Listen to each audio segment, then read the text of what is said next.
Sam Walton was born in 1918 in Kingfisher, Oklahoma. His family moved often during the Great Depression, chasing work, chasing survival. He sold newspapers, milked cows, and delivered bottles before school. Life was hard, but every struggle planted a seed: discipline, responsibility, and the belief that hard work was the only way forward. The Depression taught him a rule that became his lifelong principle: save relentlessly, spend carefully. Where others saw scarcity, Sam saw training for the future. He learned that even the smallest profit, if multiplied, could grow into something powerful. Sam wasn't just hardworking, he was competitive. At school, he was a leader. At JCPenney, his first retail job, he discovered his true calling: serving people. He believed every customer deserved attention, respect, and fair prices. The store manager saw his talent, but also his weakness. Sam worked so fast he sometimes forgot the details. Even here, the lesson was clear: effort must be matched with precision. After serving in World War II, Sam returned home with one dream: to own a store. With his wife Helen by his side, he invested everything, $25,000, into a Ben Franklin variety store. It was a risk that could end in ruin. But Sam had faith in two things: his work ethic and his vision that every family deserved lower prices. Sam transformed that little store. He expanded inventory, kept prices low, and worked harder than anyone else. The town loved it. In 5 years, his store was breaking sales records. Competitors were shocked: a young man in a small Arkansas town outselling them all. It was proof that if you take care of the customer, success follows. But just when it seemed Sam had made it, disaster struck. His landlord refused to renew his lease, taking the thriving store and handing it to his own son. Sam lost everything he had built: all his work, all his savings, gone in a single signature.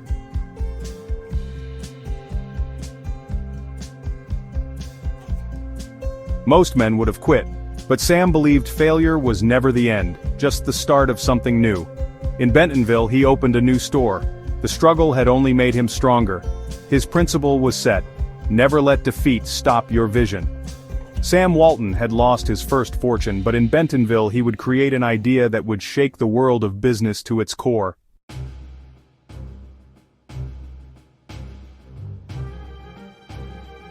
Bentonville was not a city of dreams. It was small, rural, forgotten by big retailers. But Sam Walton saw possibility where others saw limits. Here he would test new ideas, grounded in one belief: the customer always comes first.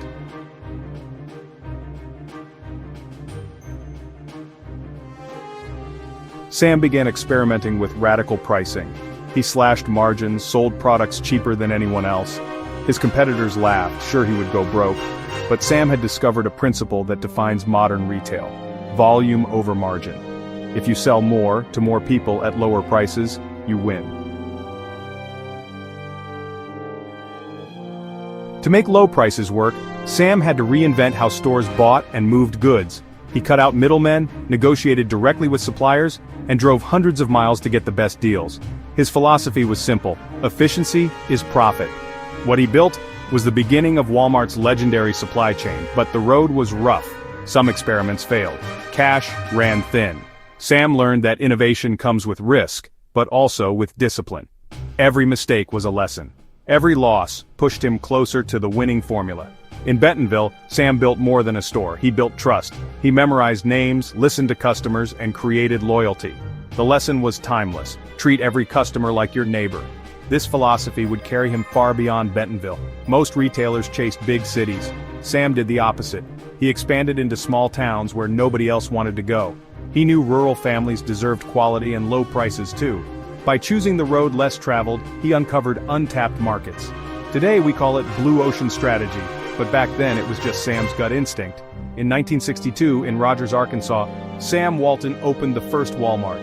Built on years of struggle, fueled by hard lessons and guided by simple but powerful principles: low prices, efficient supply, and loyalty to small-town customers. A new era of retail had just begun. What started as one small store would soon become the largest retail empire the world had ever seen. But the journey ahead was filled with new battles, critics, and risks that could have destroyed it all.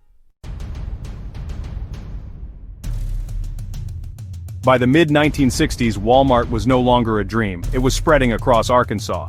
But growth was dangerous. New stores required money, logistics, and people Sam didn't yet have. He was betting everything, again. Expansion was not a celebration, it was a gamble that could end in ruin. Every new store was a fight for survival. Cash ran thin. Mistakes in ordering meant empty shelves. Competitors whispered that Walmart would collapse under its own weight. Sam pushed harder, working late nights, waking before dawn. He knew scaling was not about comfort, it was about endurance. Discount stores won't last. Bankers doubted him, small-town merchants despised him, even his own managers sometimes questioned his vision. But Sam believed deeply in one principle: when everyone doubts you, listen harder to the customer. Their loyalty, not approval from elites, would decide his fate.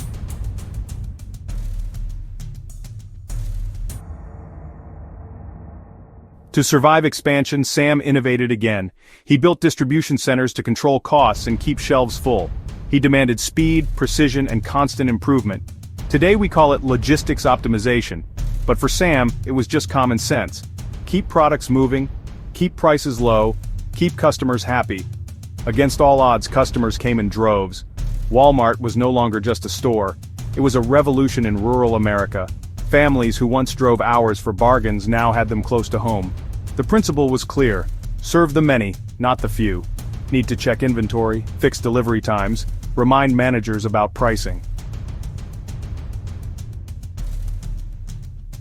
Amid the chaos, Sam shaped principles that survive today. Expansion requires discipline, not just ambition.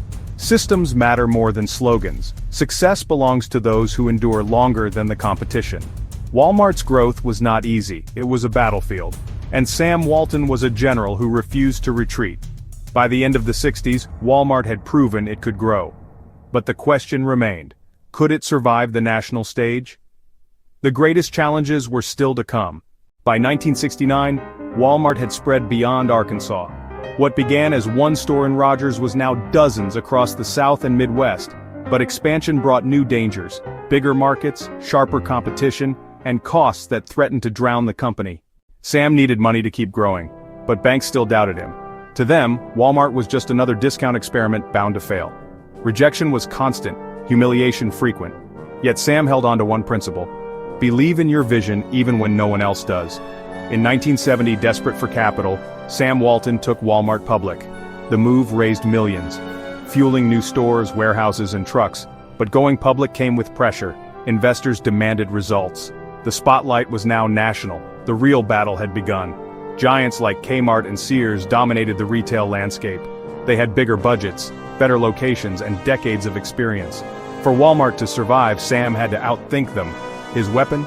The same principles forged in struggle: low prices, logistics, and listening to customers. But success carried consequences. Every new Walmart meant local shopkeepers closing their doors. Critics called him ruthless, accused him of destroying communities. Sam felt the weight, but his conviction never wavered.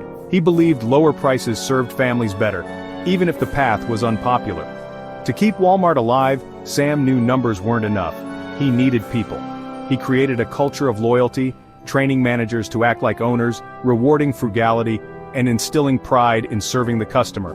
His principle was simple: culture eats strategy for breakfast. Sam Walton wasn't just competing, he was inventing the future. His ideas of everyday low prices, supply chain dominance, and small-town loyalty became principles we now see in Amazon, Costco, and modern e-commerce.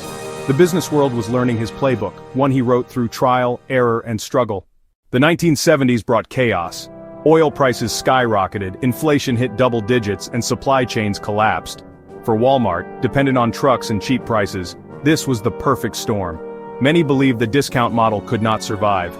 In the middle of crisis, Sam pushed innovation. He invested in technology, inventory systems, scanners, and distribution centers. These moves seemed reckless during inflation, but they gave Walmart an edge. By controlling the flow of goods more tightly than competitors, Walmart kept shelves full and prices lower. As Walmart grew, so did the criticism. Small merchants accused him of wiping them out. Labor unions accused him of exploiting workers. Sam listened, but never wavered. He believed the customer's voice mattered most. If families kept choosing Walmart, it meant he was serving them right. By the early 1980s, Walmart was no longer a regional chain. It was becoming a national force. Every year, new stores opened across states that had never heard the name Walton. Expansion was no longer a dream, it was a tidal wave. While competitors relied on old systems, Sam invested heavily in technology. Walmart built a private satellite network to connect stores nationwide, a bold, expensive move in the 80s. Critics called it wasteful, but Sam knew information was power. Faster communication meant lower costs, better logistics, and stronger customer service. With every new Walmart, another small business closed. Critics accused Sam of destroying communities and exploiting workers. He listened, but he never apologized for his vision. He believed Walmart was lifting families with lower prices, even if others paid the price.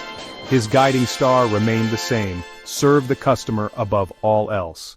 By the end of the 1980s, Sam Walton stood at the top of the mountain. Walmart was America's retail king. But even as the empire soared, Sam faced a battle he could not win with business principles alone: his own health.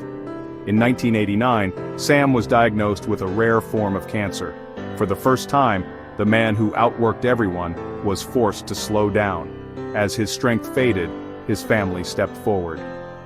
Rob, Jim, Alice, and John Walton began preparing to inherit not just wealth, but responsibility for an empire. In 1992, Sam Walton received America's highest civilian honor, the Presidential Medal of Freedom. Sam Walton passed away on April 5, 1992. His final words to his family captured the essence of his journey. "We did it. We wrote the book on retailing." Sam's body was gone, but his principles lived on. Put the customer first. Stay humble and frugal, no matter your size. Empower people to grow the company with you. Innovate relentlessly to serve better. These were not just business lessons, they were a philosophy of life. The Walton family became the wealthiest in the nation, controlling more wealth than millions of American families combined. The Walton story reminds us of a simple truth: greatness is not built in comfort, it is forged in struggle, refined by failure, and carried forward by vision. Walmart's empire began with one man in a small town, and his principles still shape how the world does business today.